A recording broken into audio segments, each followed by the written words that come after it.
আমার স্বামী চায় না আমি ফেসবুক চালাই, আমি ইনস্টাগ্রাম চালাই বা টিকটক চালাই। অথচ আমার ফেসবুক, ইনস্টা, টিকটক এগুলো চালাতে খুব ভালো লাগে।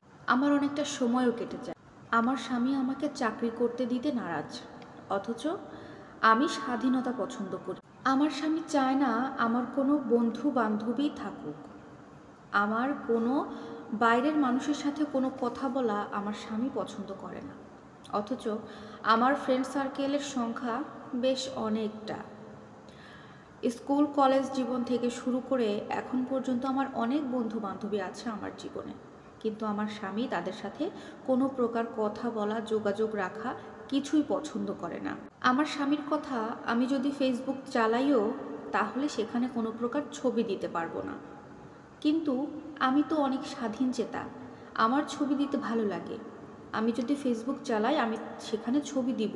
এমন একটা কনজারভেটিভ মানুষের সাথে কি সংসার করা যায়? যায় না। আর যাই হোক, ওই ধরনের মানুষের সাথে কখনো এক ছাদের নিচে থেকে তার সাথে সংসার করা যায় না, যেটা আমার পক্ষেও সম্ভব না। এভাবে আমি যখন আমার আত্মীয় স্বজন, বাবা মা, ফ্রেন্ড সার্কেলে সবার সাথে শেয়ার করতাম, তখন আমার মতো তারাও আমাকে এভাবেই বোঝাতো। আমাকে বলতো, একটা মানুষ কতটা নিচু মনের হলে এমন ধরনের কথা বলতে পারে, এ সমস্ত চাপিয়ে দিতে পারে। তোকে যদি তোর বর ভালোবাসতো বা তোর ভালো চাইতো তাহলে কখনোই তোর ওপরে এত কিছু চাপিয়ে দিত না। তোকে ভালোবাসতো, তোর স্বাধীনতা তোকে দিত। বন্ধুদের সাথে কথা বললে কি হয়, ফেসবুকে ছবি দিলে কি হয়? তোর স্বামী যেহেতু এগুলো নিয়ে ঝামেলা বাঁধাচ্ছে, দরকার নেই তোর ওই ছেলের সাথে সংসার করার। আমার বাড়ি থেকে আমাকে এভাবে বোঝাতো, আমার বন্ধু বান্ধবীরা সবাই আমাকে এভাবে বোঝাতো, বলতো স্বাধীনতা অনেক দরকার। তুই মেয়ে হয়েছিস, তোর ভালো লাগা, ভালো মন্দ সব কিছু তোর স্বামীর উপর ডিপেন্ড করবে। তোর স্বামী যদি তোর ভালো লাগার মূল্যই না দেয় তাহলে সেখানে কিসের ভালোবাসা, কিসের সংসার?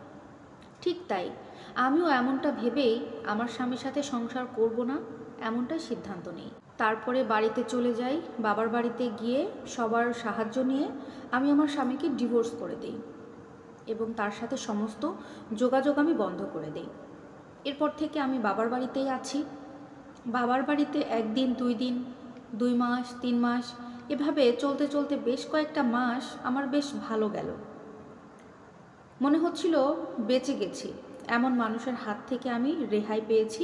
নিজের জীবনটা নিয়ে এখন বাঁচতেছি একদম স্বাধীনভাবে, নিজের মন খুশি মতো সব ভালো লাগার কাজ করতে পারছি। কিন্তু কিছু মাস যাওয়ার পরেই আমার বাবার বাড়িতে সবার ব্যবহার চেঞ্জ হয়ে গেল।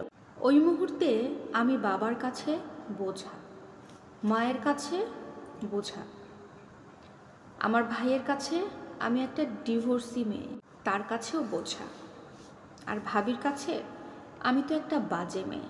আমার সাথে যদি তার মেয়ে মেশে, মানে আমার ভাস্তি যদি আমার সাথে থাকে, তাহলে আমার ভাস্তির জীবনটা নাকি আমার মতোই হয়ে যাবে। আমার বাবার বাড়িতে কোথাও কোনো কাজে আমি আর শান্তি পাচ্ছি না। ফেসবুক চালাচ্ছি, ছবি পোস্ট করছি, ভালো লাগার সমস্ত কাজ করছি, কিন্তু মানসিক শান্তি, জীবনের একটা শান্তি, সেটা আর পাচ্ছি না।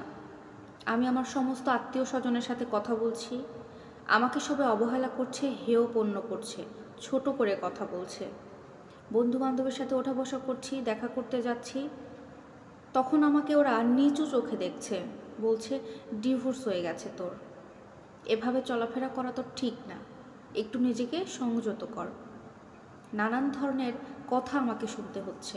সমাজের চোখে আমি একটা অবহেলিত বাজে নারী হয়ে গেছি, সবাই বলে ডিভোর্সি নারী। এক পর্যায়ে বুঝতে পারলাম স্বামীর বাড়িতে, স্বামীর কাছে থাকাটা একটা মেয়ের কত বড় সম্মানের, সেটা এখন বুঝতে পারছি যখন আমি আমার জীবনের সব কিছু হারিয়ে ফেলেছি। কোনো মেয়ে যেন নিজের স্বাধীনতার জন্য, নিজের ভালো লাগার কাজের জন্য স্বামীকে কখনো ছেড়ে না আসে।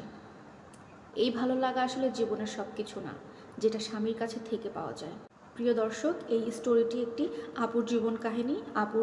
আপুটির নাম হচ্ছে সুমাইয়া, ওনার বাসা হচ্ছে রাজশাহীতে।